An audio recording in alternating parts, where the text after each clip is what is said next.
എവിടുന്ന് കിട്ടി ഈ പേര്? അത് അമ്മയോട് ചോദിക്കണം. സ്വന്തം പേരിന്റെ കാര്യമല്ല. VIBGYOR, your novel.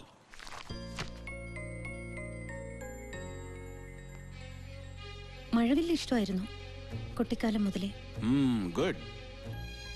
മഴവില്ല് ഇഷ്ടപ്പെടുന്ന, മുഖത്ത് നനുത്ത രോമങ്ങളുള്ള, നീളൻ കൈവിരലുകളുള്ള വിബ്ജിയോറിന്റെ സൃഷ്ടാവിന് എങ്ങനെ കഴിയുന്നു ഒരാളെ കൊല്ലാൻ? What do you mean? Krishnan നമ്പ്യാരുടെ മരണം, അതിന്റെ പിന്നിൽ സൂസനും സൂസന്റെ സംഘടന ദിശയുമല്ലേ? ലൈൻ കൊള്ളാം. ക്രിമിനോളജിയിൽ ഡോക്ടറേറ്റ്, യങ്, ബ്രില്യന്റ് എന്നൊക്കെ പത്രങ്ങൾ വാഴ്ത്തിയപ്പോ ഈ മിറക്കിൾ ഞാൻ പ്രതീക്ഷിച്ചില്ല. ഒറ്റ ദിവസം കൊണ്ട് തന്നെ കണ്ടുപിടിച്ചു കളഞ്ഞല്ലോ നമ്പ്യാർ വധക്കേസിലെ കൊലയാളിക്കൂട്ടത്തെ. മിസ്റ്റർ അപ്പൻ മേനോൻ, എന്റെ ജീവിതം തന്നെയാണ് എന്റെ സന്ദേശം എന്ന് പറയാനുള്ള ധൈര്യം കാണിച്ച ഒരേ ഒരാളെ ഇന്ത്യയിൽ ജീവിച്ചിരുന്നുള്ളൂ, ഗാന്ധിജി. ആ ഗാന്ധിജിയുടെ സ്വപ്നങ്ങളെ പ്രാവർത്തികമാക്കാൻ പ്രവർത്തിക്കുന്ന സംഘടനയാണ് ദിശ. നമ്പ്യാരെ പോലുള്ള ഒരു അഴിമതിക്കാരനോട് എന്തുമാത്രം വിയോജിപ്പുണ്ടായാലും ഒരിക്കലും ഞങ്ങൾ കൊല്ലില്ല. മുന്നിൽ ഗാന്ധി, പിന്നിൽ ഗോഡ്സെ, മുന്നിൽ ബുദ്ധൻ, പിന്നിൽ ഹിറ്റ്ലർ. ഇന്ത്യയിലും ലോകത്തിന്റെ വിവിധ ഭാഗങ്ങളിലും പ്രവർത്തിക്കുന്ന എല്ലാ തീവ്രവാദ പ്രസ്ഥാനങ്ങളുടെയും ഗ്രൂപ്പുകളുടെയും തന്ത്രമാണ്. സമൂഹ മധ്യത്തിൽ സ്വീകാര്യത നേടാൻ ഇതിലും നല്ല വഴി വേറെ ഇല്ലെന്ന് അവർക്കറിയാം. ഒരു നുണ 100 ആവർത്തി പറഞ്ഞാൽ സത്യമായി ഭവിക്കുമെന്നറിയാവുന്ന ഇത്തരം ചെറു ഗ്രൂപ്പുകളുടെ ചരിത്രമൊന്നും പഠിപ്പിക്കണ്ടെന്നെ. സൂസൻ അറിയോന്നറിയില്ല, കേരളത്തിൽ പ്രവർത്തിക്കുന്ന എല്ലാ മനുഷ്യാവകാശ സംഘടനകളുടെയും പിന്നിൽ വർഗീയ സംഘടനകളാണ്. ഏറ്റവും കൂടുതൽ ജീവകാരുണ്യ പ്രവർത്തനങ്ങൾ നടത്തുന്നതും അവരാണ്. ദിശ അങ്ങനെ ഒരു സംഘടനയല്ല. മുന്നിലും പിന്നിലും ഗാന്ധിജി. ലക്ഷ്യം പോലെ തന്നെ പ്രധാനമാണ് മാർഗവും എന്നാണ് ഞങ്ങളുടെ വിശ്വാസം.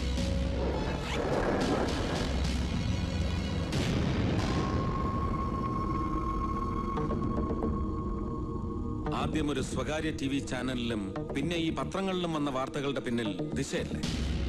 അതെ. ഓക്കേ, എവിടുന്ന് കിട്ടിയ ഈ വിവരങ്ങൾ?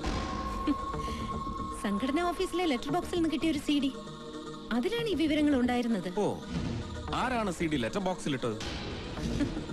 അറിയില്ല. അന്വേഷിച്ചില്ലേ? എന്തിനന്വേഷിക്കണം? വിവരങ്ങൾ സത്യമാണോ അത് മാത്രം നോക്കിയാ പോരെ?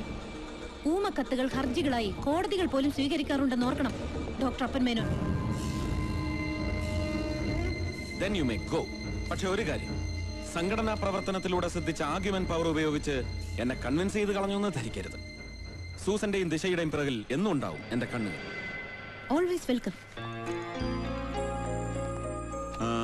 എക്സ്ക്യൂസ് മീ, നന്നായിട്ടുണ്ട്.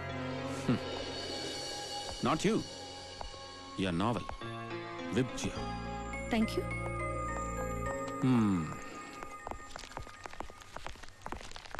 സാർ, മേക്കാടൻ സാർ തന്നിച്ച ഗുണ്ടാലിസ്റ്റാണ്.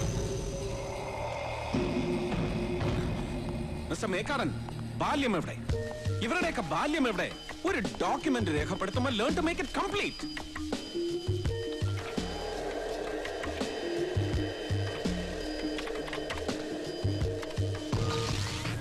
ആന്റണി, ഏജ് 24, കേസുകളുടെ എണ്ണം 6, ഡ്രഗ് അഡിക്റ്റ്. 21-ാം വയസ്സിൽ കോളേജിൽ പഠിക്കുമ്പോൾ ആദ്യത്തെ കേസിൽ പ്രതി.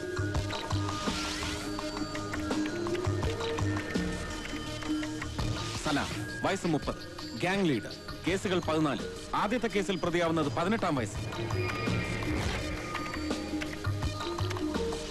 See, this is all. I am totally upset and I am terribly upset with you. ഒരു മനുഷ്യൻ ക്രിമിനൽ ആവുന്നത് അവന്റെ 18-ാം വയസ്സിലോ 25-ാം വയസ്സിലോ ആണ്. പക്ഷെ അതിന്റെ കാരണങ്ങൾ, അതാണ് എനിക്ക് അറിയേണ്ടത്. അതറിയണമെങ്കിൽ അവന്റെ ബാല്യത്തിലേക്ക് പോകണം. Where is it? Come on, tell me, where is it? Where is it എന്നൊക്കെ എന്നോട് ചോദിച്ചാൽ ഞാനിത് എന്തോ പറയാനാണ്? ഇതൊക്കെയാണ് ഇവിടത്തെ ഒരു രീതികൾ. ഒരുവൻ ആദ്യത്തെ കേസിൽ പ്രതിയാകുന്ന അന്ന് മുതലുള്ള ഡീറ്റെയിൽസ് ഈ ഫയലിൽ ഉൾപ്പെടുത്താറുള്ളൂ. അത് മാറണം. എന്നിട്ട് സഞ്ചരിക്കണം ഇവർ ഓരോരുത്തരുടെയും ബാല്യത്തിലൂടെ. ചികിത്സ തുടങ്ങേണ്ടത് അവിടുന്നാണ്. ഞാൻ ഒരാൾ വിചാരിച്ചാൽ ഇതാണ് കുഴപ്പം.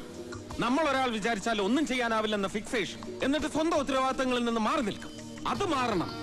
Better late than never. തുടങ്ങി വെക്കണം ഇന്ന് തന്നെ. ഇതിലെ ക്രിമിനൽസിന്റെ ബാല്യം ഹണ്ട് ചെയ്യണം. കുട്ടികളാണ് പ്രധാനം, കുട്ടിക്കാലമാണ് പ്രധാനം. U get me?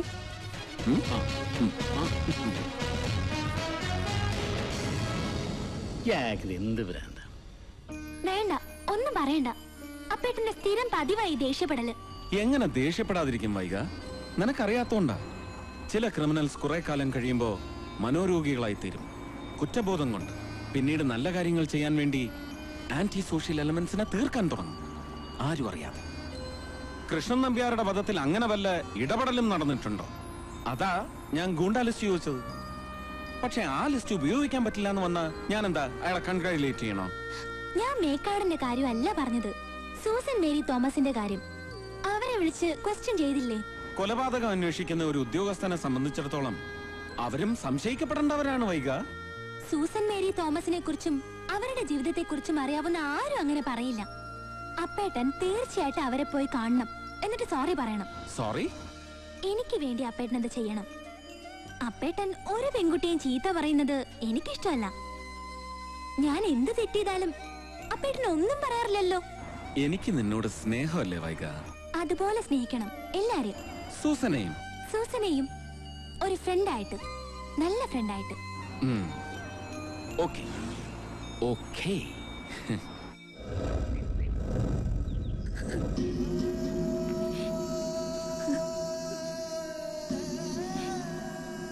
ഇന്നലെ രാത്രിയായിരുന്നു സംഭവം.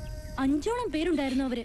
മരിച്ചുപോയ എന്റെ ഭർത്താവ് എടുത്ത കടമാണെങ്കിലും പലിശയും പലിശയുടെ പലിശയായിട്ട് മുതലിനേക്കാൾ വലിയൊരു തുക കൊടുത്തു കഴിഞ്ഞു. അത് പറഞ്ഞപ്പോഴാ. ഇത് കണ്ടോ അവര് ചെയ്തത്? സാരമില്ല, പോട്ടെ, ഞങ്ങളുണ്ടാവും കൂടെ. ഇനി ഒരാളും ഉപദ്രവിക്കില്ല. ഷൈന, ഇവരുടെ ഒരു പരാതി എഴുതി വാങ്ങിക്കും. നമുക്കത് വനിതാ കമ്മീഷനിലേക്ക് ഫോർവേഡ് ചെയ്യാം. വനിതാ കമ്മീഷൻ? ഇതിനൊക്കെ പരിഹാരം വനിതാ കമ്മീഷനും പോലീസ് സ്റ്റേഷനൊന്നും അല്ല. കൊല്ലണം. ഇവരെ ഉപദ്രവിച്ച 5 എണ്ണത്തിനെയും വെട്ടി കൊല്ലണം. ഞാൻ ചെയ്യാം, ഒറ്റയ്ക്ക്.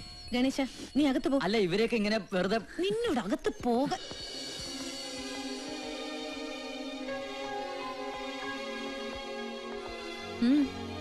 എന്തു വേണം? സോറി, സൂസനോട് ഇവിടെ വന്ന് സോറി പറയണമെന്ന് ആവശ്യപ്പെട്ടു. ആര്? DGP-യോ? DGP ഒന്നുമല്ല. DGP ആവശ്യപ്പെട്ടാലും ഞാൻ അനുസരിക്കില്ല. ഇത് വൈക, എന്റെ ഭാര്യ. അവൾ എന്താവശ്യപ്പെട്ടാലും ഞാൻ അനുസരിക്കും. We are deeply in love. You get me? ഞാൻ വൈക എന്ന് വിളിക്കാം. വൈക, ഡൺ. സൂസനോട് സോറി പറഞ്ഞില്ലേ? അതെ, അവിടെ നിൽക്കുക. ഓക്കെ, പിന്നെ വിളിക്കാം. വൈക, മോശമാണ്. വീട്ടിലൊരു ഗസ്റ്റ് വന്നിട്ട് ഒരു ചായ വേണോന്ന് പോലും ചോദിച്ചില്ല. So sorry. എടുക്കാം. ഹേയ്, വേണ്ട. പറഞ്ഞു ചെയ്യേണ്ടവളല്ല, അറിഞ്ഞു ചെയ്യേണ്ടവളാണ് സ്ത്രീ. പോട്ടെ.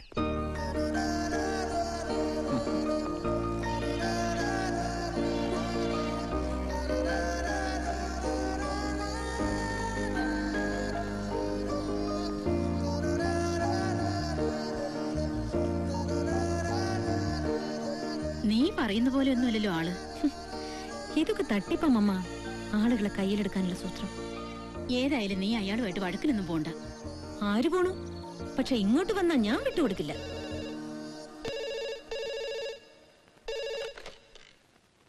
ഹലോ, ആണോ? ശരി, താങ്ക്സ്.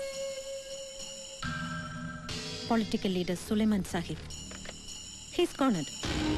നമ്മൾ കൊടുത്ത പരാതിയുടെ അടിസ്ഥാനത്തിൽ അന്വേഷണത്തിന് ഉത്തരവിട്ടു ഇന്നത്തെ മന്ത്രിസഭാ യോഗം. അന്വേഷണം വിജിലൻസിന് തന്നെ. അപ്പൊ പിന്നെ പേടിക്കണ്ടല്ലോ.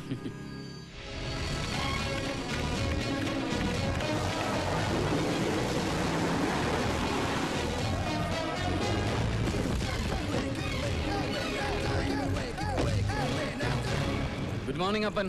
മോർണിംഗ്. നല്ല ഐശ്വര്യമുണ്ട് തനിക്ക്. നമ്പ്യാരുടെ കേസ് അന്വേഷിച്ചു തുടങ്ങിയില്ല. അതിനു മുമ്പ് അടുത്തത് സുലൈമാൻ സാഹിബ്.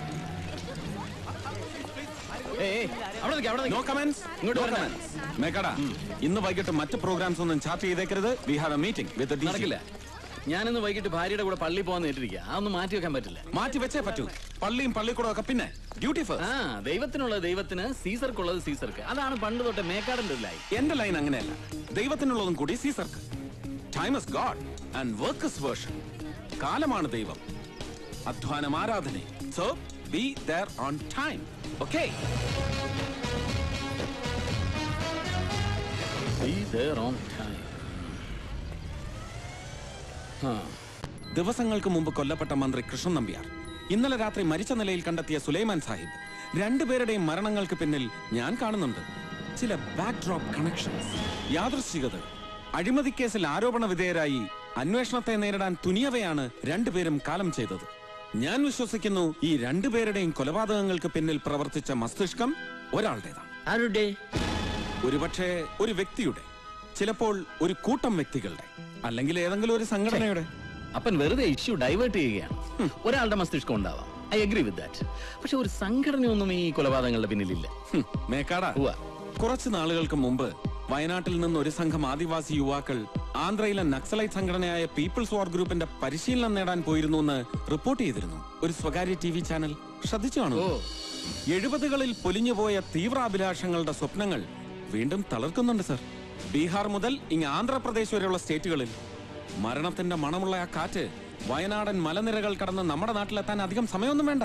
നമ്മളപ്പോൾ എന്ത് ചെയ്യണമെന്നാണ് മിസ്റ്റർ അപ്പൻ പറയുന്നത്? സർ, ദാമോദരൻ കർത്ത, ഇന്നലെ മരിച്ച സുലൈമാൻ സാഹിബിന്റെ രാഷ്ട്രീയ ജീവിതത്തിലെ ചങ്ങാതി, ഇന്നലെ മന്ത്രിസഭാ യോഗത്തിൽ പ്രഖ്യാപിക്കപ്പെട്ട വിജിലൻസ് അന്വേഷണത്തിന്റെ പ്രതിപട്ടികയിൽ 2ാം പേരുകാരൻ കർത്തയാണ്. നമ്മൾ ഫോളോ ചെയ്യേണ്ടത് ഇയാളെയാണ്. പക്ഷെ കർത്ത അറിയരുത് നമ്മുടെ നീക്കങ്ങൾ. ഷാഡോസ്, നിഴലുകളാവണം നമ്മൾ കർത്തയ്ക്ക് പിന്നിൽ. ആ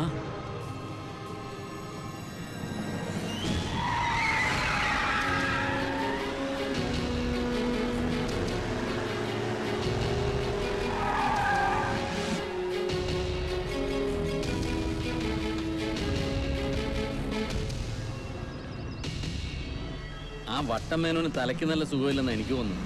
ഈ കർത്തയുടെ പുറകെ ആയുഷ്കാലം മുഴുവൻ ഇങ്ങനെ നടക്കാന്ന് വെച്ചാൽ അത് വേണ്ടി വരും തോന്നുന്നില്ല സാർ. കേട്ടിട്ടില്ല ചിലരെ കുറിച്ച് ഇല്യൂഷൻ പോലെ എന്തെങ്കിലും പറയും, അതുപോലെ തന്നെ സംഭവിക്കും. അപ്പൻ സാർ അത്തരത്തിലുള്ള ആളാണെന്ന് എന്റെ വിശ്വാസം. കൊലയാളികൾ വരും, ഒറ്റയ്ക്കോ കൂട്ടമായിട്ടോ. അപ്പന് മാത്രമല്ല, അപ്പൊ തനിക്കും തലയ്ക്ക് നല്ല സുഖമില്ല അല്ലേ? അന്ന് അയാളുടെ പുറകെ വിട്ടു.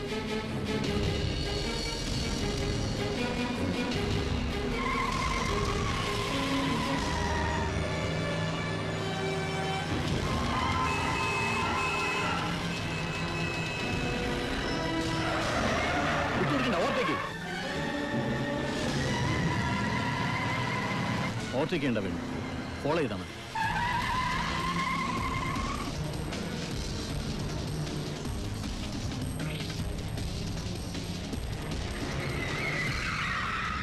പോയി വെറുതെ BP കൂട്ടിയത് മിച്ചം. ഹലോ, ആ പറഞ്ഞ തുക മുഴുവനും വേണമെന്ന് അവരോട് പറയേ.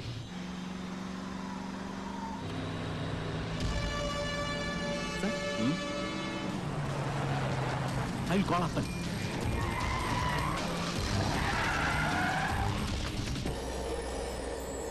അവിടെ നിൽക്കാൻ.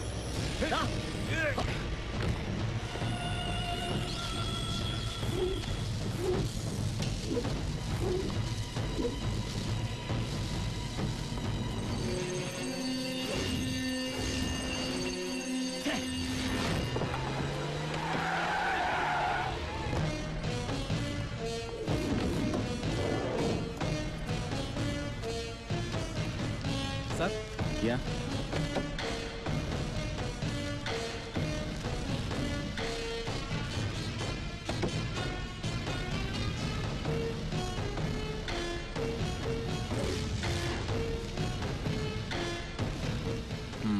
മേക്കാടൻ, Yes. അടുത്ത ഊഴം കർത്തയുടെ.